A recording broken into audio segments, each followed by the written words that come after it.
¿Cuánto van?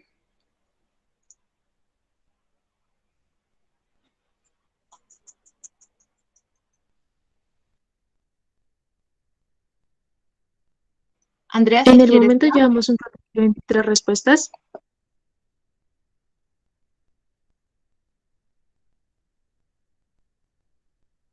si quieres por tiempo, dejamos hasta ahí los que ya hayan votado.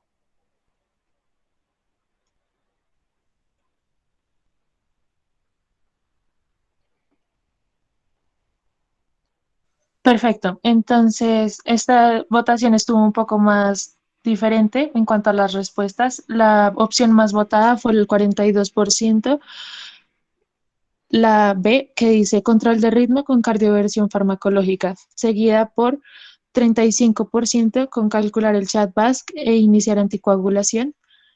En tercer lugar está el control de frecuencia con beta bloqueadores con 15%. Y en último lugar, control de ritmo y cardioversión eléctrica con 8%. Bueno, que les quiero decir que la mayoría se equivocó porque la respuesta correcta es la C, control de frecuencia con beta bloqueadores y pues más adelante les iremos explicando cómo y por qué. El contenido de la charla es darles una introducción, definición de la fibrilación auricular, epidemiología, fisiopatología, características clínicas, los subtipos, carga y progresión, tamizaje, diagnóstico, manejo integrado con pacientes con fibrilación auricular, el ABC en pacientes específicos y por último las conclusiones. Bueno, para empezar del tema, quiero comentarles que hace más de 2 milenios existe un texto que es el Canon de la Medicina Interna del Emperador Amarillo, el cual fue recopilado por el médico Wang Win, que es basado en preguntas y respuestas sencillas, en el cual el Emperador Amarillo le pregunta a uno de sus legendarios o de sus médicos cómo se realiza el diagnóstico, el cual le contesta que el diagnóstico debe realizarse en la mañana al alba, cuando el yin aún no actúa y el yang aún no se ha esparcido, aún no se ha ingerido comida ni bebida, la energía de los canales aún es vigorosa, las ramas colaterales de los canales están en armonía y la energía y la sangre aún no se han perturbado. En estas condiciones no hay perturbaciones para hacer el examen del pulso. Asimismo, se define la característica del pulso de fibrilación auricular como un pulso irregular que muestra el valor del corazón cuando el pulso es revuelto y turbio, como una fuente burbujeante que muestra la enfermedad está empeorando y el color se ve engañoso, cuando el pulso llega continuo y luego se corta como una cuerda. La anterior, por favor. En el año 1628, William Harvey fue quien hizo la descripción de fibrilación auricular en los animales. En 1827, Robert Adams hizo una asociación entre el ritmo irregular y estenosis mitral. En 1863, Edne Mary publicó un trazado de pulso asociado a un paciente con estenosis mitral. En el año 1874, Vulpià observó la fibrilación auricular in vivo por primera vez en perros. En 1984, Engelmann reportó fibrilación auricular por múltiples focos en las aurículas. En 1900, Beethoven inventó el electrocardiograma, pero fue en 1909 Lewis quien registró el primer trazado electrocardiográfico con fibrilación auricular y en ese mismo año, Rothenberg y Wittenberg la identificaron como una arritmia perpetua y fibrilación de las aurículas. En el año 1935, Whelan descubrió que los digitálicos disminuían la frecuencia ventricular incluso cuando el ritmo mantenía inestable, y en 1969 Lowe recomendó la cardioversión para la fibrilación auricular y es a partir desde ahí hasta el día de hoy donde se han venido desarrollando diferentes guías.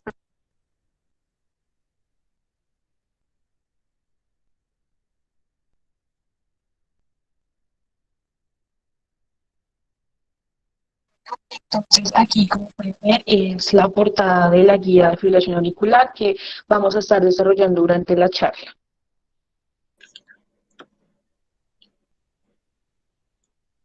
Como pueden observar, esta es una de las gráficas que más llamó el interés en esta nueva guía, que es el CC2ABC, en donde nos muestra de una manera más organizada y estructurada la forma en cómo debemos manejar a un paciente. y hace que una persona que no haya estado frente a un paciente con fibrilación auricular o que no sabe su manejo pueda llevar diferentes pasos para un correcto diagnóstico y tratamiento. Bueno, con respecto a la definición, la guía define la fibrilación auricular como un ataque de arritmia supraventricular con activaciones auriculares no coordinadas con una consecuente contracción auricular inefectiva, que en el electrocardiograma está definida por tres criterios: intervalos RR irregulares, ausencia de ondas PR repetidas y activaciones auriculares irregulares. Los términos que se utilizan actualmente es la fibrilación auricular clínica y la fibrilación auricular subclínica, que incluye el término episodio auricular de alta frecuencia. La fibrilación auricular clínica es aquel paciente sintomático o asintomático que tiene un ritmo de fibrilación auricular documentada en el electrocardiograma. La duración mínima del electrocardiograma debe ser de al menos 30 segundos o un electrocardiograma de 12 derivaciones para ser definida como clínica. La subclínica incluye aquel individuo que no tiene síntomas atribuibles a fibrilación auricular o en quien previamente no se ha detectado el ritmo de fibrilación auricular en un trazado electrocardiográfico. El episodio auricular de alta frecuencia se refiere a aquellos eventos con criterios programados y definidos que son detectados por un implante cardíaco electrónico con cable auricular, el cual sirve para hacer un monitoreo continuo y automatizado del ritmo auricular y asimismo el almacenaje de estos ritmos.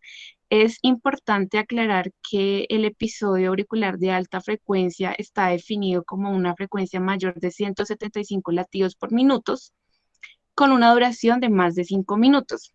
La fibrilación auricular subclínica incluye los episodios auriculares de alta frecuencia que han sido confirmados como fibrilación auricular, flúor auricular o una taquiarritmia supraventricular, o episodios de fibrilación auricular detectadas por los dispositivos cardíacos implantables. Para este, digamos que el tiempo no se ha definido, pero se ha descrito que puede ir de 10 a 12 segundos e incluso más de 24 horas.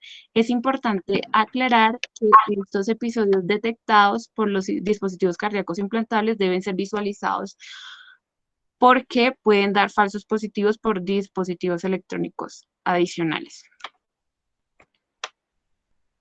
El diagnóstico, como ya lo mencionamos, es con un electrocardiograma de 12 derivaciones mayor a 30 segundos que muestra la ausencia de ondas P repetidas con intervalo R irregular.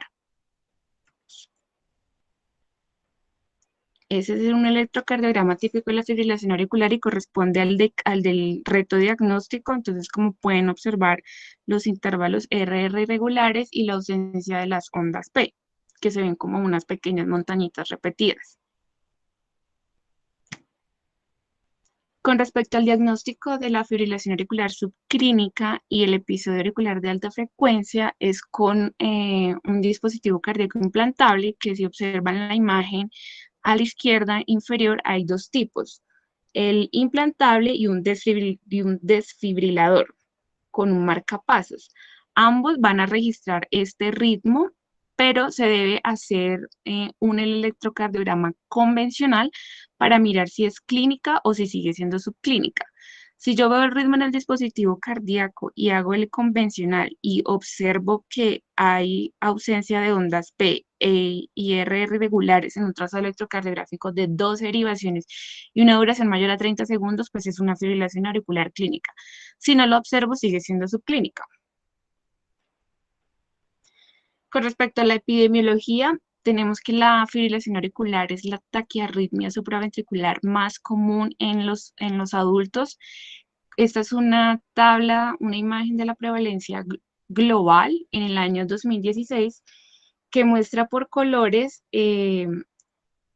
la prevalencia en diferentes áreas a nivel mundial. Entonces, para el área de Norteamérica, hay una prevalencia mayor de 900 por 100.000 habitantes, el área de Centroamérica y parte de Europa de 600 a 699 por 100.000 habitantes, parte de Sudamérica y Australia, una prevalencia de 700 a 899 por 100.000 habitantes, y lo que viene siendo África y parte de Asia menor de 600 por 100.000 habitantes.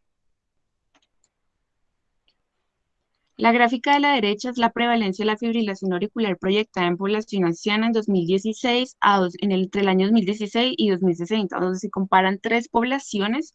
La primera población de 65 años, la gráfica roja de 65 a 79 años y la gráfica verde de 80 años.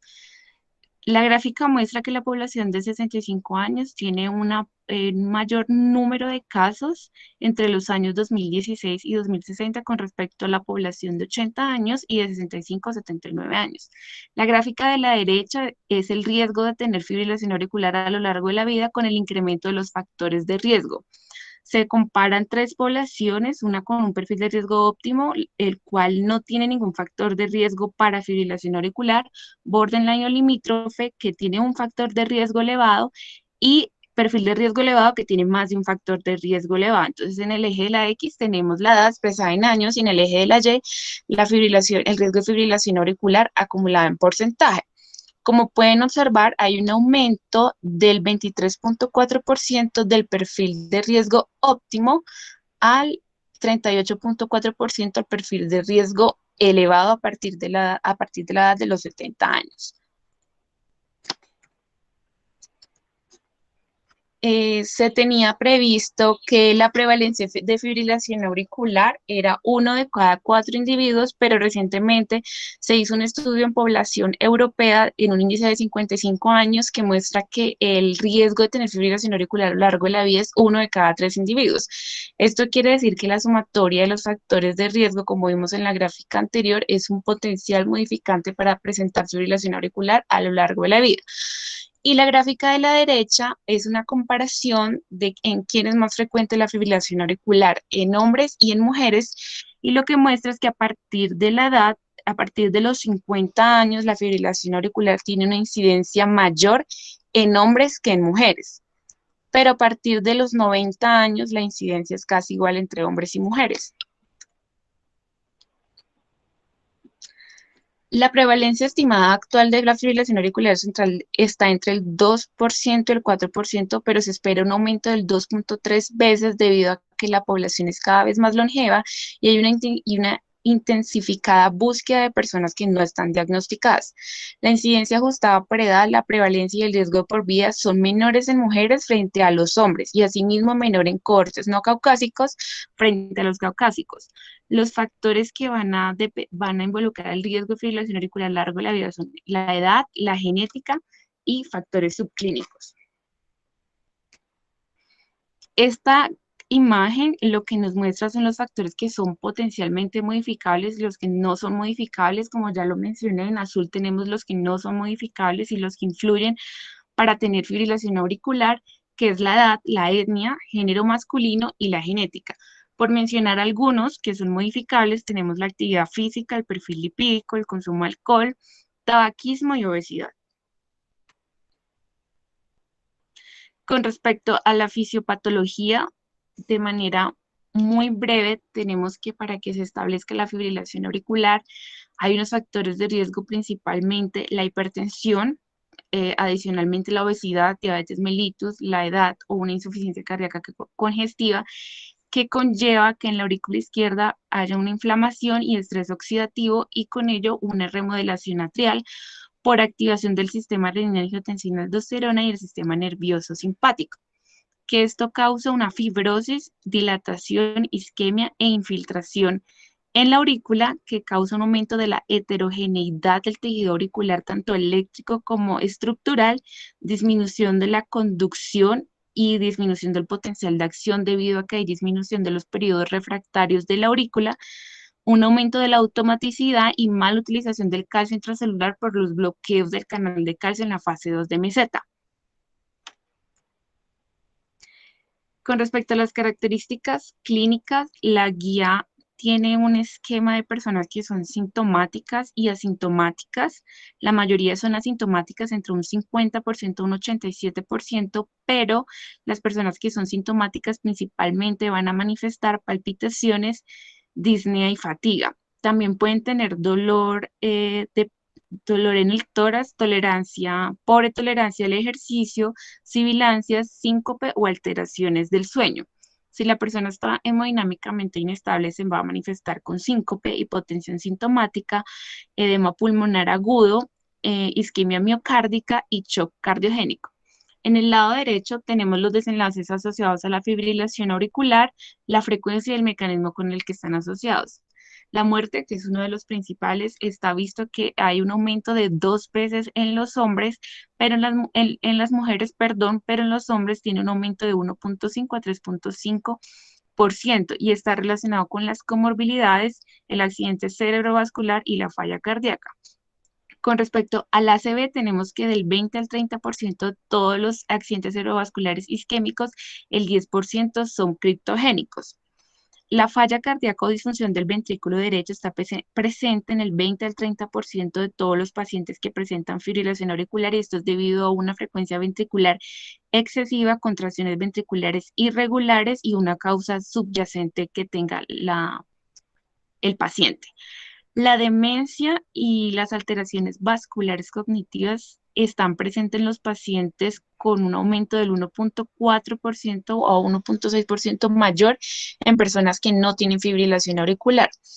Asimismo, las personas también pueden presentar depresión en un 16 a 20% con ideas suicidas debido a la disminución de la calidad de vida y los efectos de la droga, del fármaco del manejo. Tenemos que hay una alteración en la calidad de vida en más del 60% de los pacientes que está relacionado con una carga psicológica, aparte de las comorbilidades. Y la hospitalización tiene una tasa anual del 10 al 40% y está relacionada con el manejo de las causas de las comorbilidades de la fibrilación auricular y las complicaciones al tratamiento asociado. ¿Cómo clasifica la guía la fibrilación auricular? Tenemos una clasificación que es por patrones. La de primer diagnóstico es la cual no se ha diagnosticado previamente independientemente de la duración o la presencia o severidad de los síntomas. La paroxística es aquella que cesa espontáneamente o con intervención dentro de los primeros días los primeros 7 días desde el inicio del episodio. La persistente es una que continúa más allá de los 7 días, incluyendo los episodios que han sido terminados por cardioversión, sea eléctrica o farmacológica, después de los 7 días del inicio.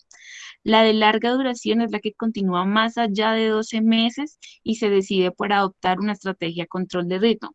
La permanente es aquella que ya el médico y el paciente la han aceptado y no se van a adoptar más estrategias por manejo del ritmo.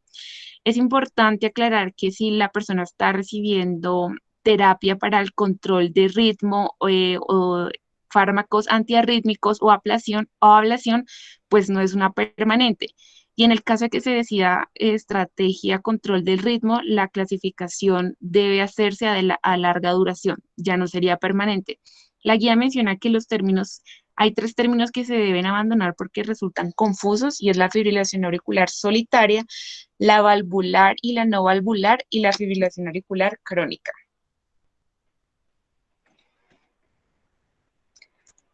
La guía menciona una clasificación por tipo clínico, la fibrilación auricular secundaria a enfermedad cardíaca estructural, la focal, poligénica, posoperatoria en los pacientes con estenosis mitral o válvula protésica, fibrilación auricular de atletas y la monogénica. Por mencionarles 2 importantes, la fibrilación auricular secundaria a enfermedad cardíaca estructural está presente en los pacientes con disfunción sistólica y diastólica del ventrículo izquierdo, hipertensión de larga duración y que tengan enfermedad cardíaca estructural. Y esto es debido a la presión auricular incrementada y el remodelamiento estructural junto con la activación del sistema adrenina-angiotensina. Y la fibrilación auricular posoperatorio, que está en los pacientes que han sido previamente llevados a manejo del ritmo y es debido por factores agudos inflamatorios, estrés oxidativo, alto tono simpático, cambios eléctricos y sobrecarga de volumen, que posiblemente está interactuando con un sustrato que ya preexistía en el paciente. Este esquema es el 4SAF que lo menciona la guía y es para una caracterización estructurada de los pacientes que nos va a ayudar a un manejo de los pacientes. Es para medir el riesgo de ACV, que lo hacemos con el score Chasback, y básicamente lo que nos dice es si tiene o no tiene de sufrir ACV. La severidad de los síntomas, que se hace con el score ERA, que dice si los síntomas son asintomáticos, leves, moderados o severos. La severidad de la carga, que se mide con los patrones temporales de la fibrilación auricular, si es paroxística, persistente, de larga duración o permanente. Y la carga, que se hace por un monitoreo continuo de la duración.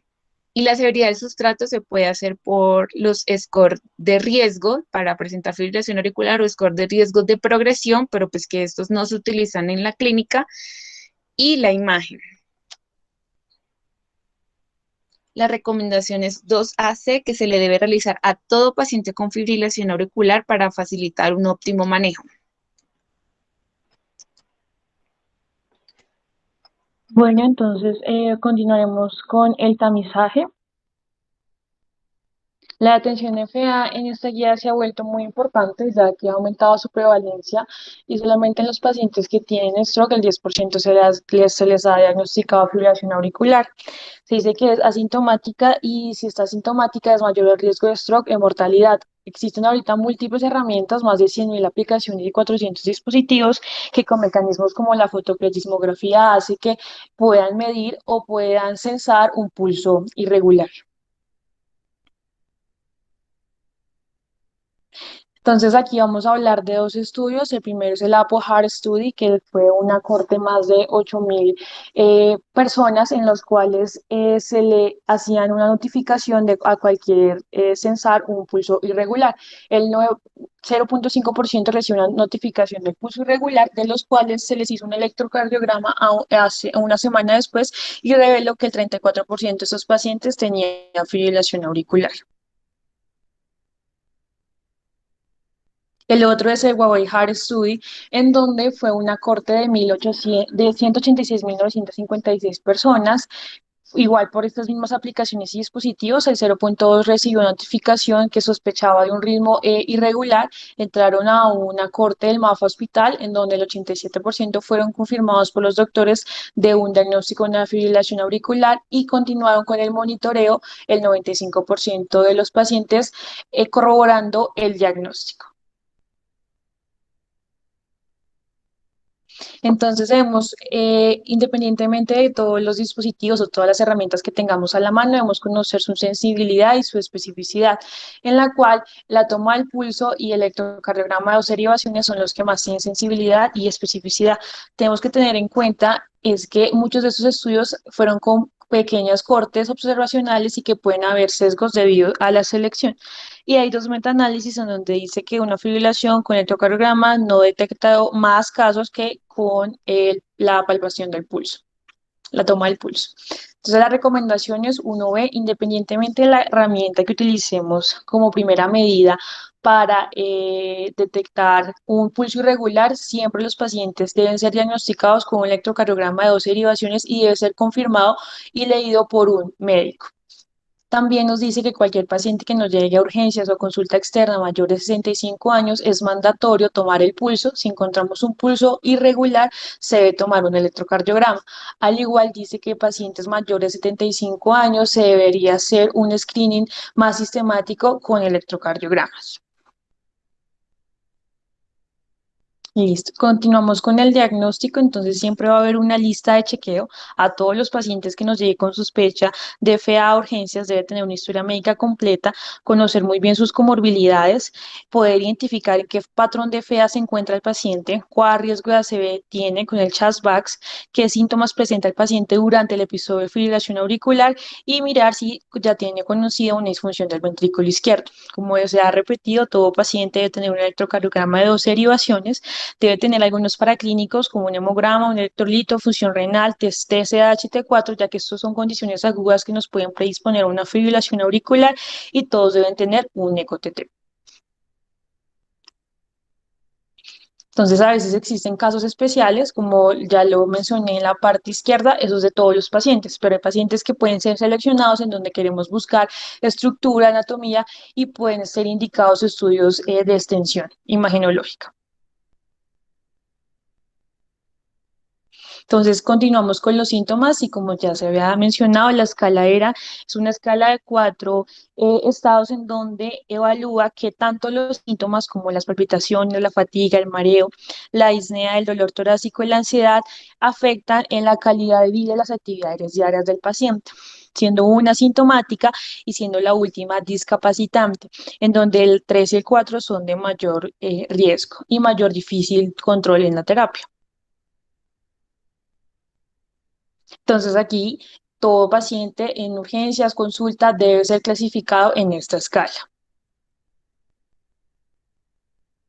El sustrato, como los debemos evaluar su anatomía, su estructuralidad y su función, y tenemos algunos herramientas imagenológicas que nos ayudan, en donde la resonancia magnética es la que evalúa mejor estas 3 condiciones que queremos observar. Pero ya esto es un manejo o indicaciones ya de un especialista en cardiología.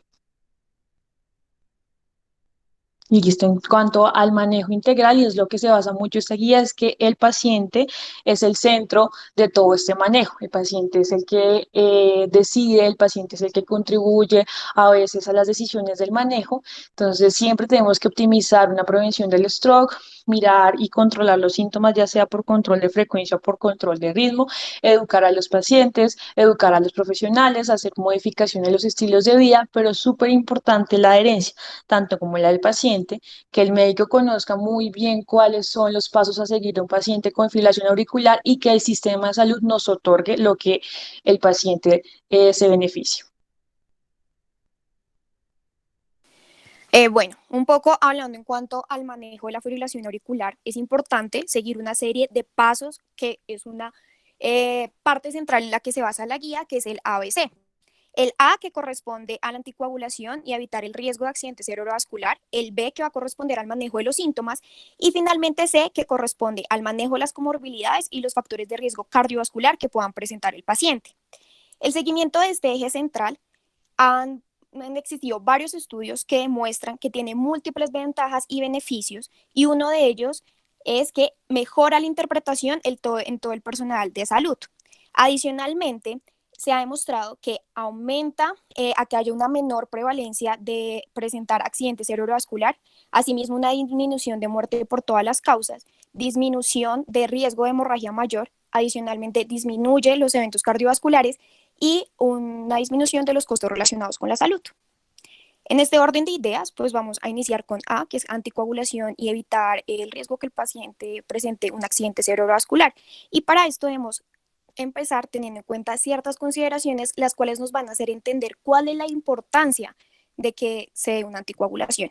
Primero, hay estudios que han demostrado que un aumento de 5 veces más de presentar un ACV en una persona que ha presentado un episodio de fibrilación auricular. Adicionalmente, se ha demostrado que la fibrilación auricular no paroxística se relaciona con mayor probabilidad de presentar tromboembolia al compararla con la paroxística. Dentro de las más importantes escalas que nos habla la guía es la CHADS-BAX. Esta básicamente nos va a ayudar a identificar los pacientes que van a tener un aumento un aumento de presentar un accidente cerebrovascular, y asimismo saber en qué pacientes está indicado el uso de anticoagulantes y en cuáles no.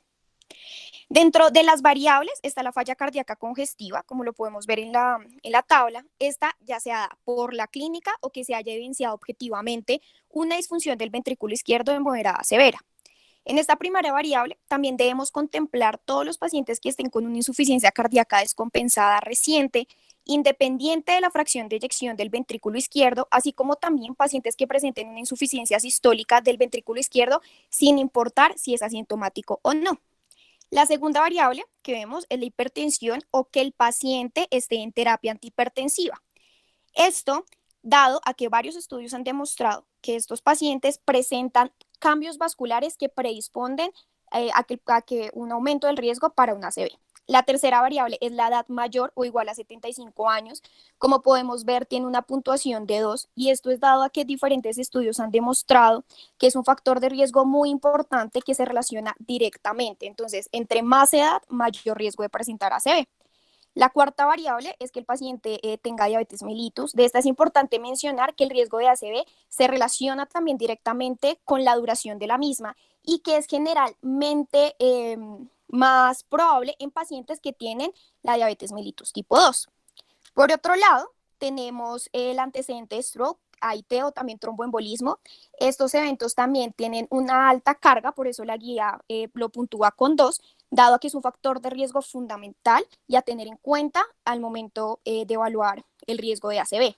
La siguiente variable es la enfermedad vascular.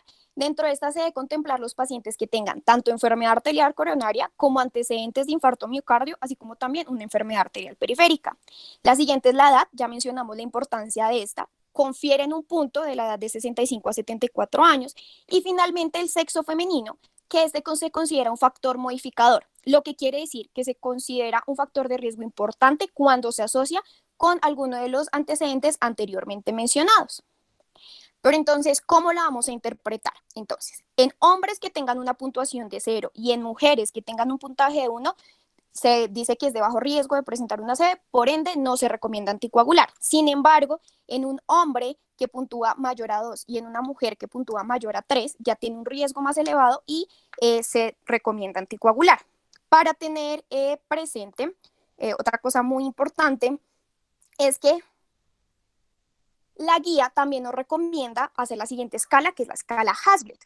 Esta nos va a ayudar a identificar el riesgo de sangrado y adicionalmente tiene pues estas variables. Como podemos ver, la H corresponde a hipertensión y adicionalmente que no esté controlada, es decir, que tenga una presión arterial sistólica mayor a 160 en el momento de la evaluación. Por otro lado, la A corresponde a que el paciente tenga alteraciones renales o que tenga también alteraciones en la función hepática, donde se consideran los pacientes con diálisis, trasplantes, que tengan una creatinina mayor a 200 micromoles por litro, que tengan patologías de base como cirrosis, y en los paraclínicos que se evidencia un aumento de la bilirrubina 2 veces más alta del límite normal y adicionalmente un aumento de las enzimas hepáticas aumentadas más de 3 veces.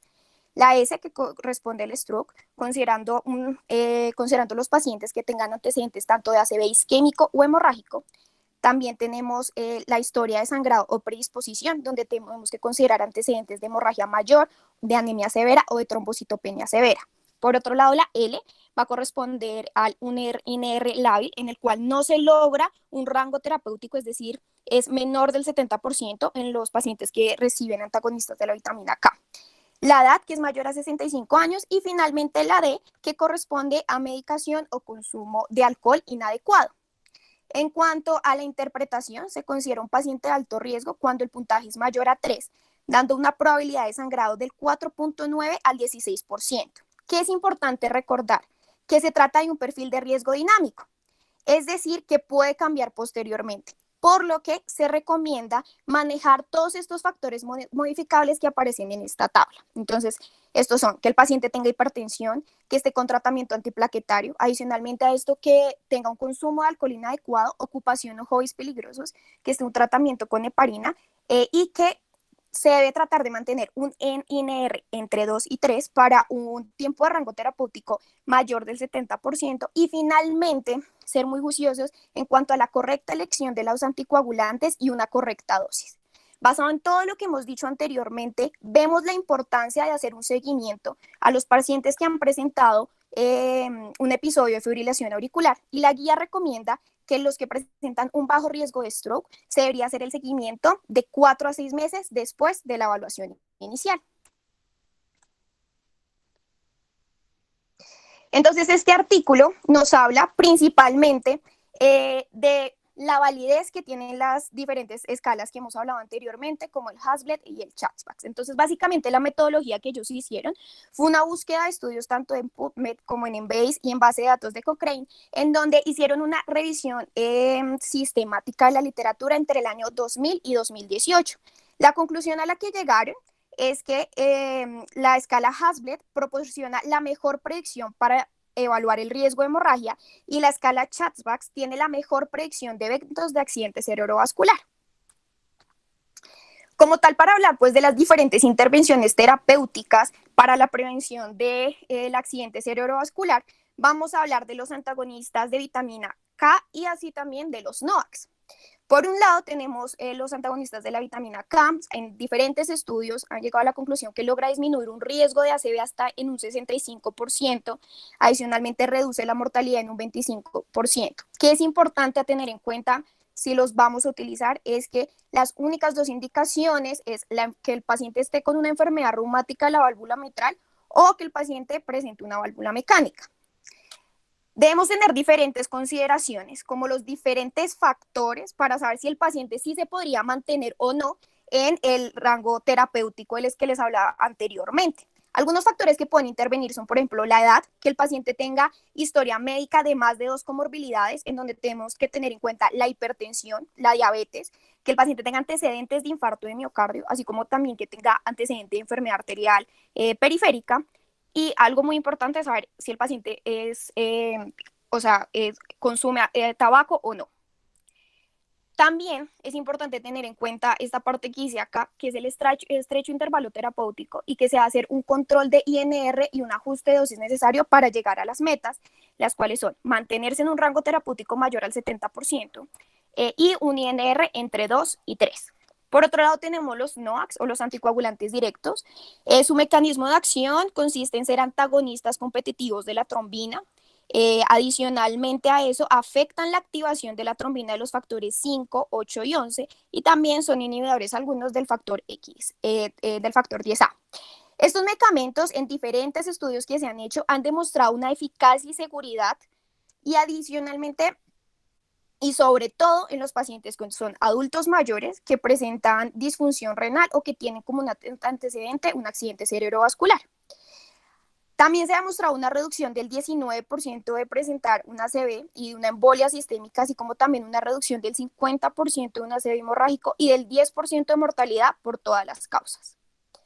¿Qué es importante tener en cuenta? Tiene múltiples beneficios, sin embargo hay que tener en cuenta qué medicamento vamos a usar, así como también su dosificación. En un estudio se demostró que al comparar los NOACs con la aspirina, tiene una disminución de riesgo más significativo de padecer ACV y también de embolia sistémica al comparar estos dos medicamentos. Como les hablaba anteriormente, hay que tener en cuenta los criterios de elección de los medicamentos, las dosis, así como también los diferentes criterios de reducción de la misma. Entonces, el dabigatran tiene una dosis estándar de 150 miligramos, sin embargo, se recomienda que haga una reducción de su dosis a 110 miligramos en pacientes que tengan una edad mayor a 80 años, que adicionalmente usen concomitantemente verapamil o que presenten un alto riesgo de sangrado. Por otro lado, tenemos el rivaroxaban, una dosis estándar de 20 miligramos.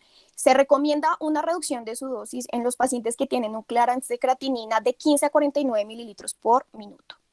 El apixaban tiene una dosis estándar de 5 miligramos. Se recomienda la reducción de su dosis a 2.5 miligramos en los pacientes que cumplan dos de al menos estos tres criterios, que sea un paciente mayor a 80 años, que pese menos de 60 kilogramos o que su creatinina sérica esté mayor de 1.5 miligramos sobre decilitro.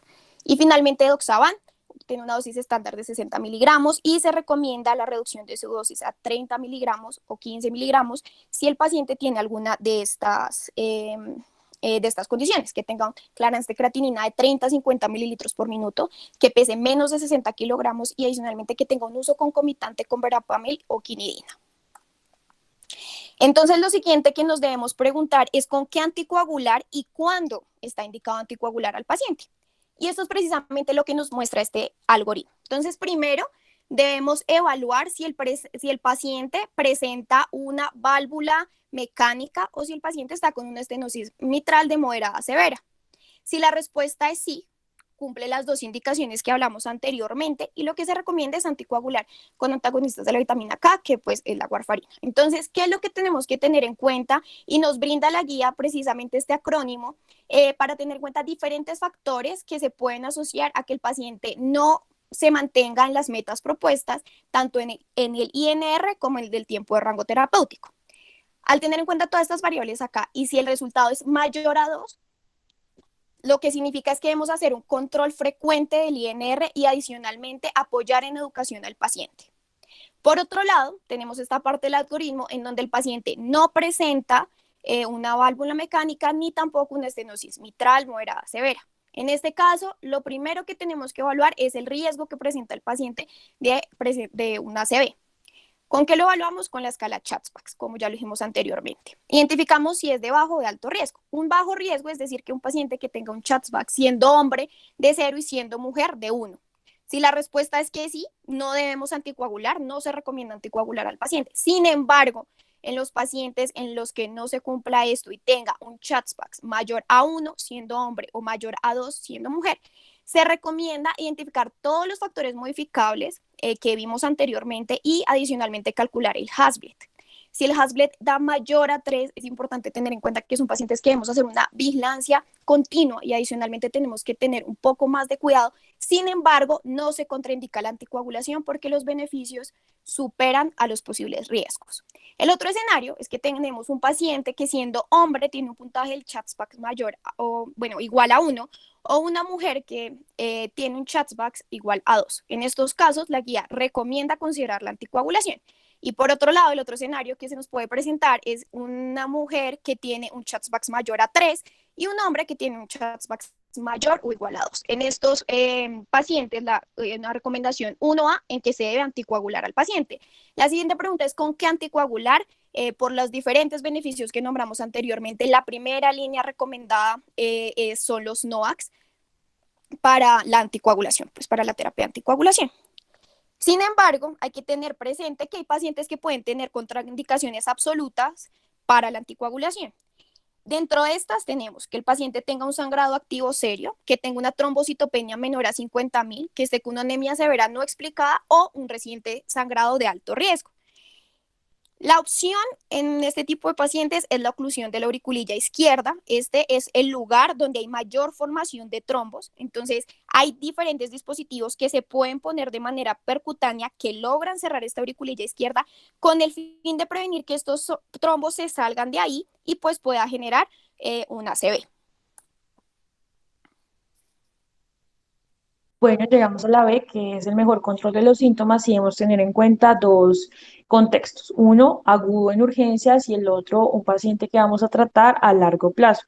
¿Cuáles son las estrategias para control de los síntomas? Un control de la frecuencia cardíaca y el control del ritmo.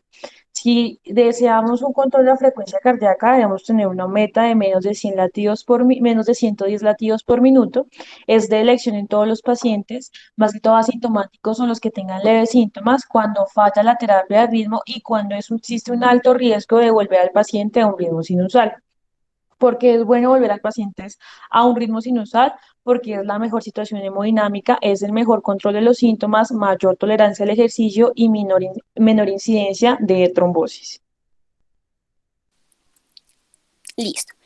Entonces, para el control de la frecuencia cardíaca, lo que la mayoría nos debemos estar preguntando es con qué podemos controlarla. Hay varios medicamentos, como pueden ver en la imagen, pues en la diapositiva, pero como primera línea tenemos los beta bloqueadores. Para recordar su mecanismo de acción, este consiste en que se va a fijar a los receptores beta adrenérgicos, lo hará que impida toda la vía de activación de las proteínas G sub S, lo cual conlleva una disminución de la dinelatociclasa, de la AMP cíclico y adicionalmente de la proteína quinasa A, todo esto conllevando una disminución de la fosforilación. Por otro lado, tenemos los calcioantagonistas no hidropiridínicos, en los que vamos a tener el verapamil y el diltiazem. Estos son ideales y útiles en pacientes que tengan una fracción de eyección preservada y su acción o su mecanismo de acción va a consistir en crear una prolongación de la conducción atrioventricular, así como también una prolongación del periodo refractario. Va a actuar principalmente en la fase 2 del potencial de acción, impidiendo la entrada de calcio por los canales lentos. También la guía nos habla de la digoxina, la cual se ha asociado con mortalidad, se usa ya como tratamiento en pacientes que están enfermitos y su función o su mecanismo de acción es la inhibición de las bombas sodio-potasio ATPasa, la cual hará que se aumente sodio intracelular y aumenta la entrada de calcio. También tenemos la amidarona, la cual está indicada cuando ya no se logra un control de la frecuencia cardíaca al utilizar todo el tratamiento con la terapia combinada y pues, su mecanismo de acción se basa en retardar la repolarización y aumentar la duración del potencial de acción, actuando principalmente en la fase 2 y en la fase 3 de despolarización. Adicionalmente, pues ¿cómo lo va a hacer? Inhibiendo los flujos de potasio, aumentando el periodo refractario. Ahí tenemos otra opción terapéutica, que es la ablación del nodo atrioventricular, la cual está indicada cuando el tratamiento médico falló. Hay diferentes estudios que lo relacionan con bajas tasas de complicaciones, también con bajas tasas de mortalidad a largo plazo, y puede ser muy útil en aquellos pacientes jóvenes en los que haya necesidad urgente del control de la frecuencia cardíaca y pues como les dije anteriormente, que el tratamiento médico falló o pues no funcionó. Pero entonces, ¿cuál es la mejor elección o cuál medicamento escogemos para esto? Y es necesario tener en cuenta las diferentes comorbilidades del paciente. Entonces, en un paciente en el que no tenga ninguna comorbilidad o en un paciente que presente falla cardíaca, pero con una fracción de eyección preservada, como les dije, la primera línea van a ser los beta bloqueadores o también los calcioantagonistas no hidropiridínicos. Sin embargo, en un paciente que tiene, como podemos ver este escenario, un falla cardíaca con una fracción de eyección reducida, se debe optar como primera línea los beta bloqueadores. Sin embargo, ¿qué pasa en los pacientes que tienen asma o que tienen un EPOC severo? Están indicados estos beta bloqueadores, por ende, la primera línea que se debe considerar son los calcioantagonistas no hidropiridínicos. Y después evaluamos al paciente. ¿El paciente está en metas? Sí, pues continuamos el tratamiento. Sin embargo, si no, o sea, es decir, la frecuencia cardíaca continúa alta, está mayor de 110, hay un empeoramiento de los síntomas, se debe considerar en la segunda línea de tratamiento, volver a reevaluar, si no hay mejoría de los síntomas, continuamos con la tercera línea de tratamiento y también también hay la otra opción que es también considerar diferentes dispositivos de resincronización cardíaca. Hay que tener una consideración especial en los pacientes que presenten Wolff-Parkinson-White, dado que recomienda la guía hacer ablación. ¿Y esto por qué? Los pacientes que tienen Wolff-Parkinson-White es pues básicamente un accesorio que se salta el nodo atrioventricular. Es muy peligroso, adicionalmente a veces es muy complicado tratar la frecuencia cardíaca. Entonces lo que se busca es bloquear todos estos impulsos que van a viajar descontroladamente por este accesorio para evitar la posibilidad de que la frecuencia auricular que oscila entre 200 a 300 pase a ser frecuencia ventricular y asimismo pueda ser letal para el paciente. Acá están los diferentes medicamentos. Nos enfocaremos, sin embargo, en metoprolol, así como también en carvedilol. Para recordarle, el metoprolol hace parte de los beta bloqueadores, beta 1 cardioselectivos. Tiene una dosis intravenosa de 2.5 a 5 miligramos y una dosis oral de 25 a 100 miligramos. Adicionalmente a eso también tenemos el metoprolol succinato, que tiene una dosis oral de 500 a 400 miligramos, y el carvedilol, que tiene una dosis oral de 3.125 a 50 miligramos. Que es importante recordar que el carvedilol es un beta bloqueador no selectivo, es decir, bloquea tanto a los receptores alfa 1 como a los receptores beta 1 y beta 2.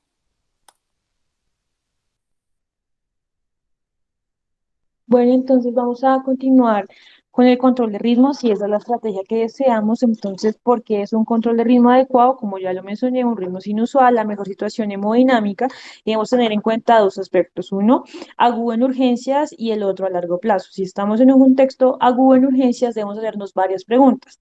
¿Es seguro para el paciente llevarlo a un ritmo sinusal? Su duración de los síntomas y la fibrilación auricular es menor de 48 horas. ¿Está anticoagulado o qué vamos a hacer con la anticoagulación? ¿Tenemos un ecocardiograma previo o tenemos a la mano uno? Y tenemos dos tipos de terapias: la cardioversión farmacológica y la cardioversión eléctrica. A largo plazo nos tenemos que hacer otras preguntas. ¿A qué paciente les favorece? Si el paciente realmente con sus síntomas se beneficia de una terapia del control de ritmo, tenemos que tener en cuenta estos efectos adversos, porque los antiarrítmicos pueden generar eventos de proarritmia, y qué factores de riesgo que tenga el paciente contribuyen a una falla del tratamiento. Bueno, adicionando toda la información que nos dio mi compañera, el control del ritmo va a tener como objetivo principal dos cosas. Primero, mejorar los síntomas, claramente, pero segundo, también mejorar la calidad de vida de los pacientes. Entonces, para iniciar con el control del ritmo, lo primero que necesitamos identificar y evaluar es si el paciente ya cuenta con una anticoagulación. Después de esto, es necesario evaluar si hay sintomatología o no relacionada con la fibrilación auricular. Esto en algunos contextos de algunos pacientes va a ser un poco complicado, y no puede ser clara la relación nada más con la clínica que nos da el paciente. Por ende, debemos optar por mecanismos como por ejemplo el Holter para estar totalmente seguros que hay una relación entre el episodio de FA y los síntomas. Por otro lado, si ya estamos totalmente seguros que los síntomas se relacionan con el episodio de fibrilación auricular, lo siguiente que debemos tener en cuenta es qué pacientes se beneficiarían que hiciéramos este control del ritmo.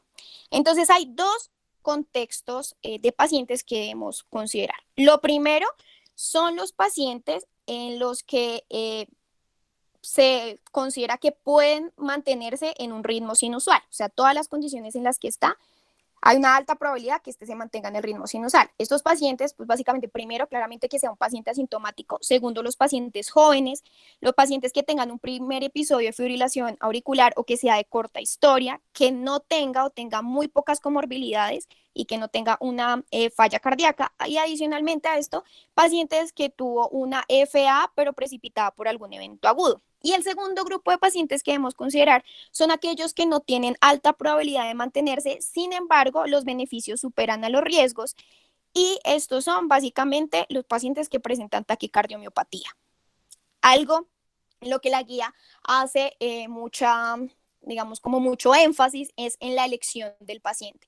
Si le comentamos al paciente todo y él decide, y no tiene ni factores de riesgo, y él decide hacerse un control del ritmo, se puede considerar.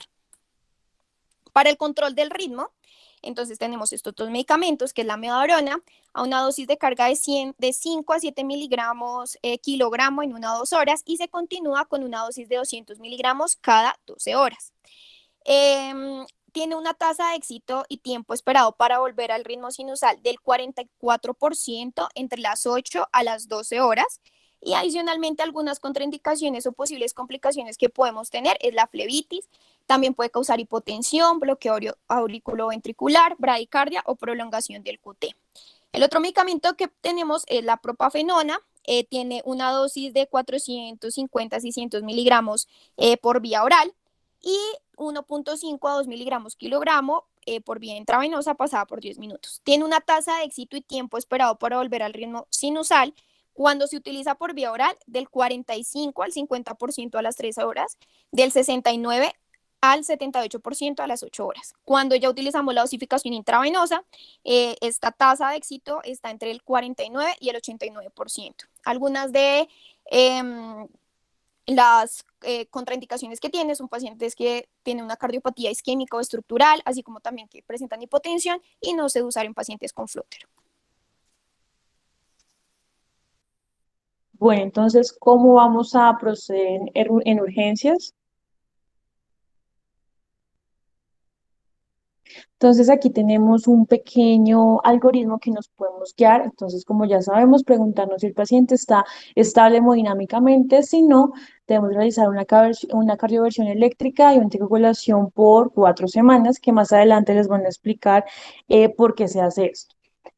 Si está estable hemodinámicamente, entonces vamos a hacer como primero un control de frecuencia y hacemos una tromboprofilaxis y nos debemos hacer otras preguntas. ¿Es menor a 48 horas la anticoagulación y si tenemos en cuenta un ecocardiograma? Si es menor de 48 horas, nos preguntamos, ¿queremos llevar al paciente a un ritmo sinusal? Si sí, hacemos una cardioversión farmacológica y continuamos una anticoagulación por un periodo corto de 4 semanas, que es mandatorio en la cardioversión. Si no, entonces continuamos con un control de frecuencia y solicitamos un eco transesofágico y la anticoagulación, que es un periodo mandatorio de 3 semanas después de anticoagulación para realizar una cardioversión. Bueno, entonces, ¿cómo procedemos con la cardioversión? Tenemos que mirar si el paciente está hemodinámicamente estable o inestable. A la derecha, si está hemodinámicamente inestable, hay que proceder inmediatamente con la cardioversión eléctrica de emergencia y evaluar la anticoagulación. Después de la anticoagulación, proceder al paso 3, que es continuar la anticoagulación por un corto tiempo, que es de 4 semanas, si el CHA2-VASc es de 0 en hombres y 1 en mujeres, o sea, anticoagúlelo siempre después de la cardioversión.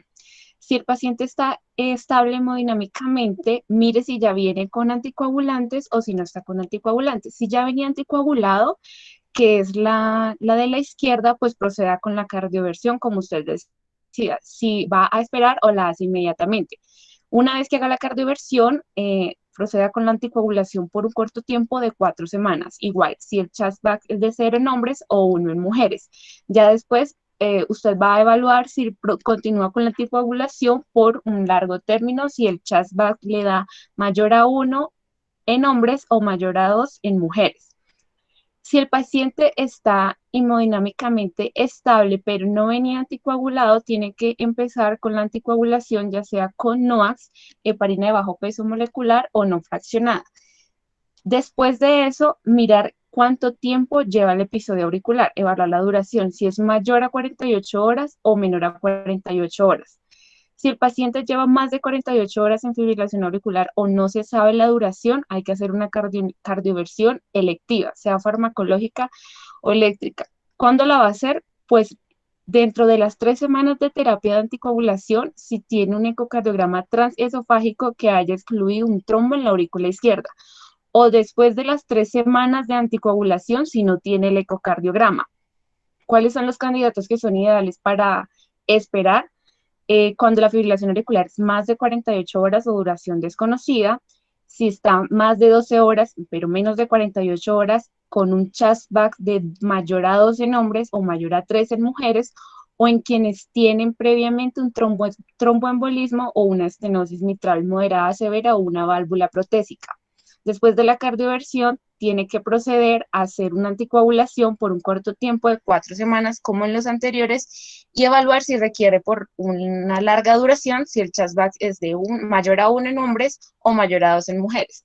En el paciente que la fibrilación auricular lleva menos de 12 horas o más de 12 horas, pero mayor a 48 horas, menor a 48 horas, perdón, hay que mirar si hace la cardioversión temprana o espera para que el ritmo cese espontáneamente. Entonces, ¿en quién va a hacerlo tempranamente? Lo hace inmediatamente después de iniciar la anticoagulación en aquellas personas que tienen un inicio menor a 12 horas o un tromboembolismo previo, o que la fibrilación ha iniciado después de las 12 horas, pero menor a las 48 horas, con un Chast-Back menor a 1 en hombres, o menor a 2 en mujeres. ¿En quién esperar? Entonces, cuando esperamos, lo hacemos 48 horas para que cese espontáneamente el ritmo, y los candidatos ideales son cuando la fibrilación auricular lleva un inicio menor a 12 horas pero no tiene un previo tromboembolismo, o que lleve menos de 24 horas y un Chast-Back de menor a 1 en hombres o menor a 2 en mujeres. Después de la cardioversión, lo mismo que con lo anterior, proceda con la anticoagulación por un corto tiempo de 4 semanas y evalúe por un largo plazo si el Chast-Back es mayor a 1 en hombres o mayor a 2 en mujeres. Bueno, entonces lo otro importante después de todas las consideraciones anteriores es reconocer y evaluar las metas de la cardioversión y cosas a tener en cuenta. Primero, un reconocimiento temprano de la recurrencia de la fibrilación auricular. ¿Cómo lo vamos a hacer esto? Mediante un registro electrocardiográfico después de hacer la cardioversión. También tenemos que evaluar la eficacia del control del ritmo. Esto también lo vamos a hacer pues principalmente mediante la evaluación de los síntomas, una monitorización del riesgo de proarritmia mediante el control regular de los intervalos tanto PR, QRS como QT corregido, también una evaluación del equilibrio entre los síntomas y los efectos secundarios de la terapia, en donde debemos considerar tanto si hay mejoría o no de los síntomas y la calidad de vida. Sabemos que estos son los dos objetivos más importantes. Por otro lado, la evaluación de comorbilidades que se pueden relacionar con la fibrilación auricular y los diferentes efectos relacionados que pueden tener. Y finalmente, la optimización de las condiciones para el mantenimiento del ritmo sinusal, en donde debemos incluir la gestión del riesgo cardiovascular, manejando algunos factores de riesgo, como lo son el control de la presión arterial, un tratamiento adecuado cuando el paciente tiene una falla cardíaca y un aumento de la aptitud cardiorrespiratoria, entre otras medidas. Otra opción terapéutica que debemos tener en cuenta es la ablación por catéter, que consiste que de manera quirúrgica o percutáneamente quemar la zona donde las venas pulmonares se unen a la aurícula izquierda. Y la razón es porque acá es donde ocurre la mayoría de los impulsos eléctricos. También se puede hacer otro procedimiento que se llama MACE, el cual consiste en hacer todo lo que les dije anteriormente, y adicionalmente hacen con unos caminos para que el impulso eléctrico siga y no se siga disparando como tan descontroladamente. Las indicaciones para llevar a cabo a pacientes a este procedimiento, como recomendación 1A, tenemos que después de que hay un tratamiento del fallo del ritmo, pacientes que tengan una FA paroxística o una FA persistente con o sin factores de riesgo de recurrencia. Y como recomendación 2A, de primera línea, se recomienda en pacientes que tengan recurrencia en la fibrilación auricular paroxística. ¿Con qué objetivo se hace? Para revertir la disfunción del ventrículo izquierdo en pacientes que presentan un episodio de fibrilación auricular cuando la miocardiopatía inducida por taquicardia es altamente probable. En cuanto al tratamiento a largo plazo para el control del ritmo, también es necesario considerar ciertas cosas. Dentro de estas, primero, que el paciente esté sintomático. Adicionalmente, no suele estar indicado en pacientes que tengan un primer episodio de fibrilación auricular y siempre es necesario disminuir los riesgos y la toxicidad para el organismo. Para esto hay que basarse en anormalidades en el electro, también cómo está la función del ventrículo izquierdo del paciente y las diferentes interacciones farmacocinéticas y farmacodinámicas de los medicamentos. También debemos disminuir los riesgos proarrítmicos. Esto se va a lograr también mediante la evaluación del electro, la toxicidad de los medicamentos y adicionalmente con una monitorización con Holter y evaluando las combinaciones de medicamentos, evaluando tanto su farmacocinética como su farmacodinamia. Por otro lado, estos factores de riesgo que vemos acá, como lo es la hipertensión, la actividad física, adicionalmente pacientes que tengan apnea obstructiva del sueño, que tengan consumo de alcohol inadecuado, hiperlipidemia, que tengan o fumen, que tengan obesidad o sobrepeso, valores en rangos no normales de glicemia, pueden asociarse todos estos factores de riesgo con una disminución en la optimización de las estrategias anteriormente nombradas y adicionalmente a esto puede aumentar las recaídas de la fibrilación auricular. Por esto es muy importante manejar estos factores y hacerles un seguimiento.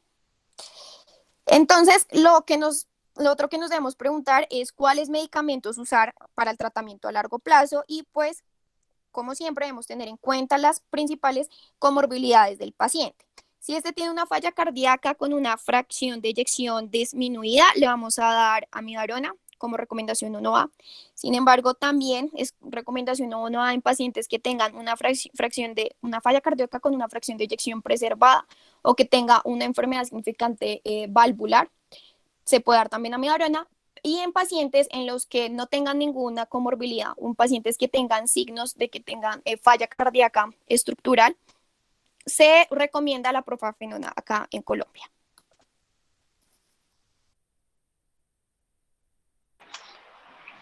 Bueno, la parte C, que es el control de comorbilidades y factores de riesgo, se basa en la prevención primaria y la prevención secundaria.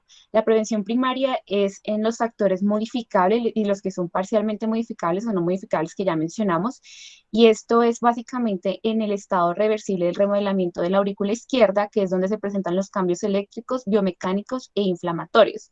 Si se hace la prevención en esta fase, pues se va a evitar que progrese a la segunda fase, que es la no reversible, donde se presentan cambios de fibrosis y dilatación. Ahí es donde entra la prevención secundaria, que aparte de la modificación del cambio de los estilos de vida, la modificación de los factores de riesgo, se debe hacer un tratamiento de las condiciones subyacentes que fueron desarrolladas por la fase no reversible. Esto lo que causa es una progresión del patrón de fibrilación auricular, es decir, que si el paciente estaba en una fibrilación auricular paroxística, va a pasar a persistente y de persistente a permanente. Y esto lo que lleva son a los desenlaces relacionados con fibrilación auricular, que son mortalidad, ACV, alteración de la calidad de vida, falla cardíaca, demencia, infarto del miocardio, hospitalizaciones y altos costos en salud.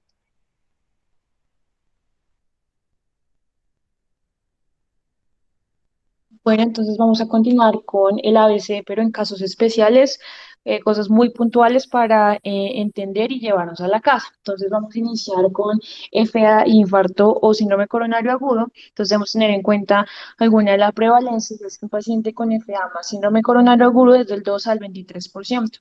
Un FA de no, que cursa con síndrome coronario agudo, del 60 al 77%. Y tienen los pacientes con FA mayor riesgo de desarrollar síndrome coronario y el 10 al 15% de estos pacientes van a una PCI. Entonces, los riesgos concomitantes de un accidente cerebral isquémico y unos eventos isquémicos coronarios y el sangrado relacionado con el tratamiento antitrombótico debe equilibrarse cuidadosamente al considerar el uso y la duración de antitrombóticos combinados.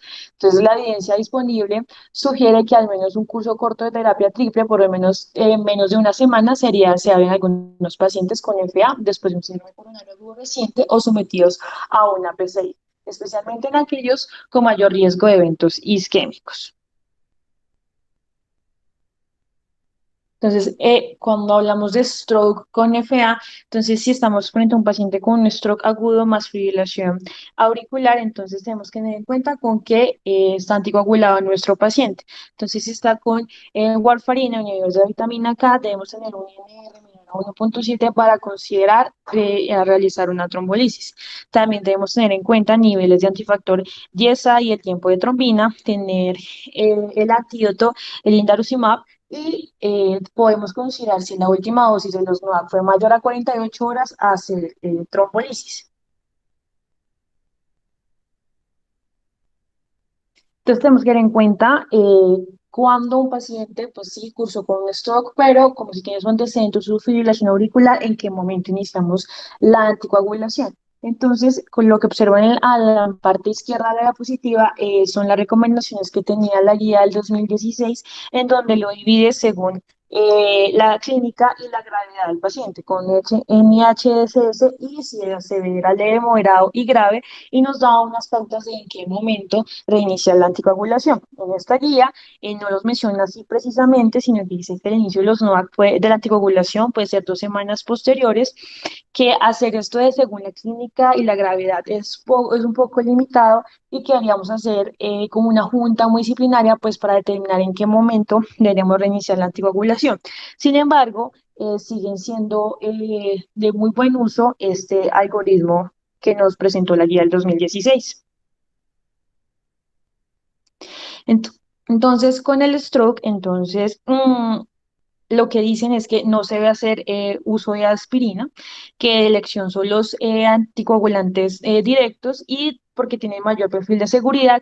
Y hay una parte muy interesante, dice, es que un paciente con stroke, que después se le documenta un FA, se ha estudiado que el daño que hace que los pacientes tengan riesgos de episodios nuevos de FA es por un daño y microinfartos en la ínsula y que accidentes cerebrovasculares asociados después de stroke tienen menor recurrencia a un nuevo evento cerebrovascular agudo y que no están relacionados con una alteración en la estructuralidad cardíaca.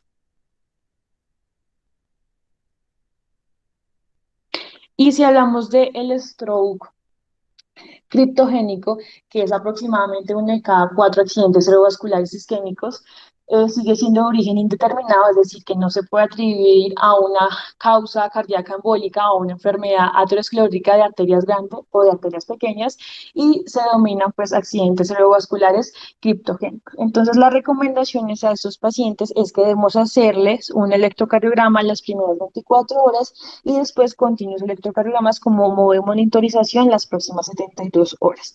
Existen dos estudios que van a salir, que es el Atticus y el Acadia, que nos van a guiar un poco en el manejo de el stroke y de la FA en nuestro criptogénico.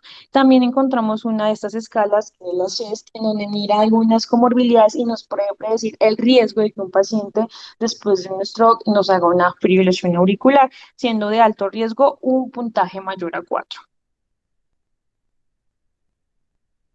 Si estamos hablando de FA y una hemorragia intracraniana, entonces se dice que reiniciar de ovulación se asoció a un riesgo significativo de sangrado. Entonces, las recomendaciones es que si se inicia y se debe iniciar la anticoagulación, tiene que ser de 2 a 4 semanas después de la hemorragia intracraniana. Si ya no se puede pues, revertir la causa de la hemorragia, pues tenemos que hacer una oclusión de la apéndice de la aurícula izquierda y evaluar siempre factores modificables y no modificables y el riesgo del Charles-Bach. Cuando tenemos un paciente con FA y un sangrado activo y en ese momento está anticoagulado, entonces el algoritmo que nos muestra es que debemos hacer una compresión, si es mecánico, una compresión mecánica, si el sangrado es visible, obviamente mirar los patrones hemodinámicos del paciente, los parámetros de la coagulación, la función renal y mirar si la dosis, la última dosis, tanto los NOAC y el INR en warfarina y mirar la severidad de sangrado. Siempre los tenemos que dividir en leve, moderada y severa. Entonces, si estamos en leve, vitamina K, entonces vemos que el INR lo podemos bajar del rango terapéutico. Si estamos hablando de los anticoagulantes directos, podemos dejar de un día de dar la dosis. Si ya es moderado o severo, podemos iniciar reanimación hídrica, transfusión sanguínea. Y también, obviamente, en los antagonistas de vitamina K, considerar la adición de vitamina K. En los NOACs, podemos hacer lavados con carbón activado y si ya son severos o amenazan la vida, entonces podemos tratar con plasma fresco congelado o nivel 4 plaquetario. Igualmente, tenemos que interrumpir la anticoagulación. Fibrilación auricular y posoperatorio, entonces los cambios intra y posoperatorios que afectan y son desencadenantes de la fibrilación auricular, además de un sustrato auricular preexistente, pueden aumentar la vulnerabilidad. Entonces, muchos de estos episodios pueden resolverse automáticamente y pueden ser asintomáticos. Sin embargo, siempre debemos tener en cuenta la estabilidad hemodinámica del paciente. Sí, pues ya sabemos que tenemos que ser cardioversión, si no, vamos a iniciar una anticoagulación y mirar si queremos hacer un control de ritmo, un control de frecuencia y siempre tener en cuenta los objetivos. Aquí el objetivo es un poquito más riguroso, es de menor de 100 latidos por minuto y si ya estamos hablando de a largo término de continuar la anticoagulación, siempre con los factores del CHAS-VAX.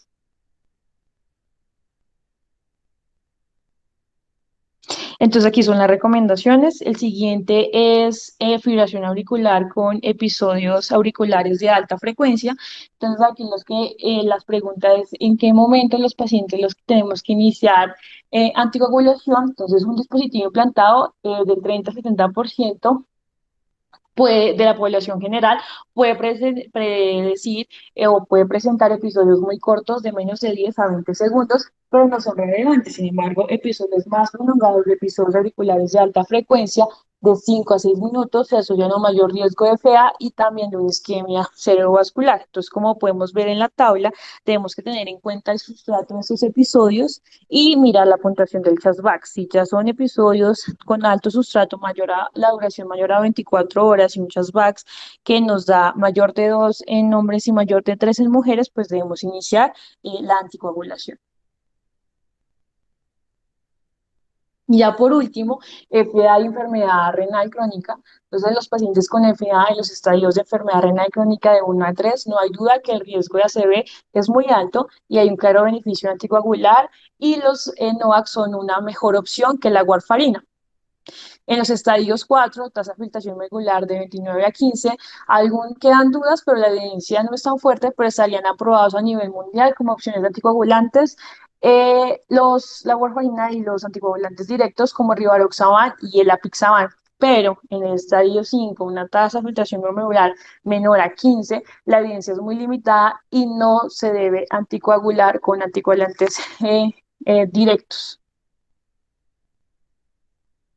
Entonces, ya como para finalizar y que se lleven algunos mensajes para la casa, entonces, conclusiones, hay nuevas modalidades técnicas en el diagnóstico, el manejo estructurado multidimensional, en que el paciente tome parte de sus decisiones, tener siempre una prevención primaria, identificar factores de riesgo y comorbilidades que nos pueden predisponer o podemos evitar una remodelación atricular. Es necesario el modelo ABC para el manejo, ya que se asocia a múltiples beneficios y siempre va a ser de muy buena práctica utilizar las escalas Hasbleck y CHAS-VAX. Muchísimas gracias a todos. Muchísimas gracias por la atención Bueno, prestada. bueno, muchas gracias a nuestras expositoras del día de hoy. Gracias por una charla tan completa y tan bien abordada. Dar gracias de nuevo a todos nuestros asistentes por el chat. Nuestra compañera Daniela Reyes del Comité Académico va a pasar el link de asistencia y este es el momento en el que están abiertas las preguntas y profe Duque, si quiere decir algo, también este es el espacio. Muchas gracias. Bueno, sí, primero felicitarlos por estos espacios que yo creo que son tan productivos. Las reuniones académicas siempre yo he sostenido que es un espacio donde todo el mundo gana, es de esas relaciones que todo el mundo gana. Entonces, felicitarlos, tener en esta época de webinar, donde hay webinar para todos, ahorita hay un nuevo webinar de Plaza Sésamo y Infarto en otro canal, o sea, hay una cantidad de webinar y tener 90 personas, yo creo que es un éxito total. Sí, digamos que además de que aprovechen muchachos, sobre todo la parte de preguntas y de discusión, porque yo creo que es una de las partes interesantes de estas reuniones, felicitar a las doctoras que hicieron una excelente exposición. Yo sí quería dejar como unos puntos que me parecen interesantes de estas guías que se publicaron ahorita en Ámsterdam. El ERA yo creo que le damos muy poquito valor, y si ustedes miran la sintomatología, es difícil de cuantificar la sintomatología. ¿Usted qué siente? No, pues siento como un malestar general. El ERA es un esfuerzo para cuantificar los síntomas, y recuerden que en la parte de control de ritmo, que cada vez le damos un poquito más de importancia en cuanto al tratamiento, a la reversión de ritmo, es importante saber en qué ERA lo tenemos. O sea, la forma de cuantificar la sintomatología en fibrilación auricular se llama ERA, y yo creo que es una escala que subutilizamos. Y aquí esto es de todo el mundo, desde estudiantes, internos, especialistas, todo el mundo la subutilizamos. Este es un consejo para residentes y para todo el mundo, pero digamos que cuando ustedes vayan a dar una droga, sobre todo en el manejo del flúter auricular, un antiarrítmico del tipo 1C, un flúter auricular, nunca la vayan a dar sola. O sea, cuando ustedes vayan a dar propafenona o vayan a dar flecainida, propafenona, en el caso del flúter, siempre darla asociada a una droga que me inhiba el nodo auriculoventricular, llámese beta bloqueador o un calcio antagonista no dihidropiridínico, verapamilo o diltiazem. ¿Por qué? Porque si ustedes dan alguna de esas drogas, propafenona, en un flúter auricular, ustedes pueden bajar la frecuencia del flúter y convertir ese flúter 1 a 1. O sea, la frecuencia auricular ya se me convierte en frecuencia ventricular y empeorar el paciente, inclusive ese paciente se puede choquear. Entonces siempre asocien. Para todos, y los que van a ir al rural, la miodarona, yo creo que en las guías de taquicardia supraventriculares le hicieron un bajonazo muy importante, la degradaron en las clases de recomendaciones, casi en todas las recomendaciones la degradaron. Esta guía a mí me parece que la vuelve y la sube. Yo creo que es una buena molécula, pues no es la elección casi ninguna, pero me sirve para muchas cosas. Si ustedes ven ahí en los algoritmos que ahí está la miodarona, solamente una recomendación, muchachos, con la miodarona. Cuando utilicen la miodarona, midan el QT. Siempre midan el QT. Si el QT pasa de 500, ahí suspendan la miodarona por el riesgo de alguna torcida de puntas, por el efecto proarrítmico que tiene. La anticoagulación. Yo soy un defensor de que en fibrilación auricular todos los pacientes deben ir anticoagulados. Obviamente todos los pacientes con un factor de riesgo. Si es un hombre, con un factor de riesgo clínico, y si es mujer, dos factores de riesgo. O sea, mujer y otro. De hecho, el ser mujer no es tanto un factor de riesgo, porque cuando usted tiene el solo hecho de ser mujer, sin ningún otro factor, no tiene más riesgo de hacer el SB que un hombre. Entonces, más que un factor de riesgo, es un potenciador de riesgo. Entonces, todos los pacientes sí es una opinión muy personal, pero está pues en las guías, de que con un factor de riesgo anticoagulemos a todo mundo, o mejor dicho, en general, porque cuando nos ponemos a discriminar si con un factor de riesgo a quienes vamos a anticoagular y a quienes no, de pronto se complejiza un poquito la cosa. en general, un factor de riesgo es para anticoagular. Mujeres, dos obviamente, si el chatback les da dos, o sea, factores de riesgo de acuerdo al chat. ¿Y con qué vamos a anticoagular? Obviamente que vamos a anticoagular con NOACs. El NOACs tiene pues todas las ventajas con respecto a la warfarina. El tiempo en rango terapéutico mayor de 70 es muy complejo alcanzarlo, entonces por eso la recomendación es que utilicen el NOAC que quieran. Yo creo que en aras del tiempo, esas son mis recomendaciones. No sé si alguna pregunta. Mirar que de pronto los que veo, los residentes y algunos epidemiólogos que están ahí, miren que el Hasplet y el Chatbacks siguen rampantes, viejitos pero vigentes. Miren que los viejitos pueden seguir vigentes por mucho tiempo. El Chatbacks que salió de la corte del estudio europeo del corazón, que fue una corte de 2003-2004, algunos los podrán cuestionar y dirán, no, pero es que esas son poblaciones muy diferentes, eso ya prácticamente lleva 17 años en el cual necesitamos nuevos scores. Hay muchos scores que han salido complejísimos utilizando biomarcadores muy raros y ninguno en las validaciones ha logrado suspender estos scores tan viejos. Entonces, seguimos vigentes con esos, de acuerdo a estas guías. Y nada, eso era como lo que yo les tenía para puntualizar. Si alguna pregunta,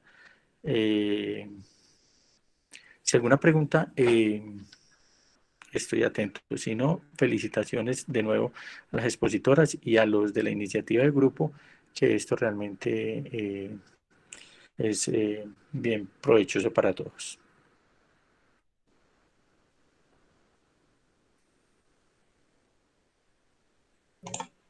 Buenas noches. Buenas noches. Hola, Doc, ¿cómo está? Habla con Emi. Hola, Emi, ¿cómo vamos? Bien, Doc, tengo una duda. Sí.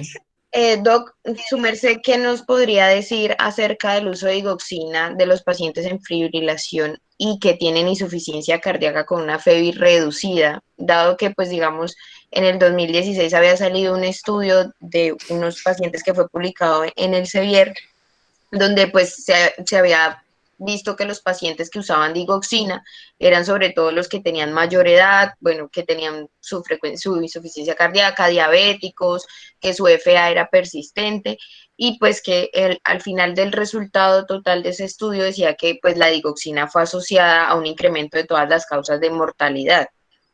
Digamos, tanto vascular, muerte súbita, entre otras.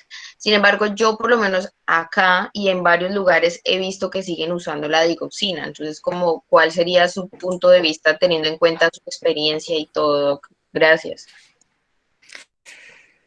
La digoxina, digamos que hay unos estudios que es el DIC, que eso más que un estudio es un grupo de estudios. La digoxina, como tú lo mencionas, mostró que aumentaba la mortalidad. Pero este grupo cuando hace la discriminación de que realmente qué pasó con la digoxina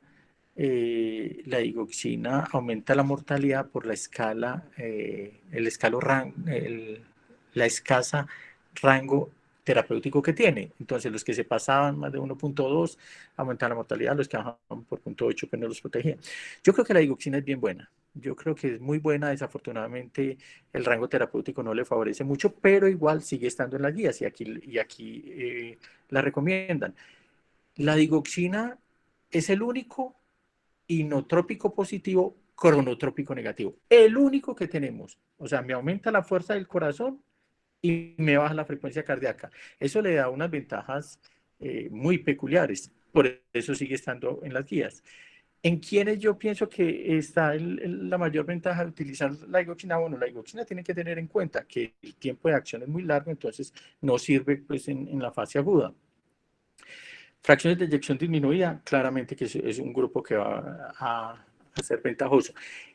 ¿En quiénes no va a servir? No controla la actividad simpática, o sea, cuando usted hace ejercicio, cuando se pierde todo el beneficio de la digoxina, pero para mantener frecuencias cardíacas bajas sin en reposo, tiene muchísima utilidad, además de que le da inotropía positiva, o sea, le da mejor bomba al corazón.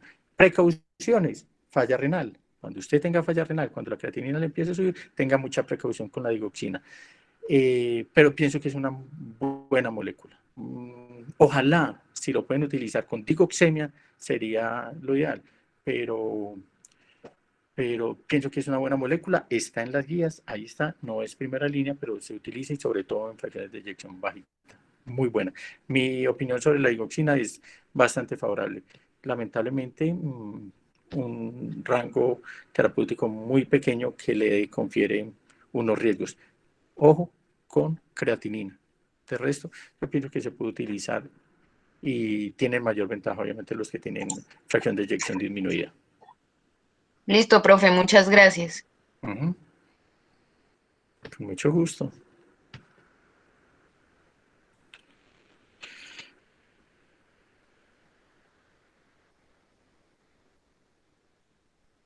Bueno. Si alguien más tiene alguna otra pregunta, puede también cómodamente abrir su micrófono, escribirla por el chat. Daremos un tiempo para esto y si no, daremos la charla por terminada. Muchas gracias.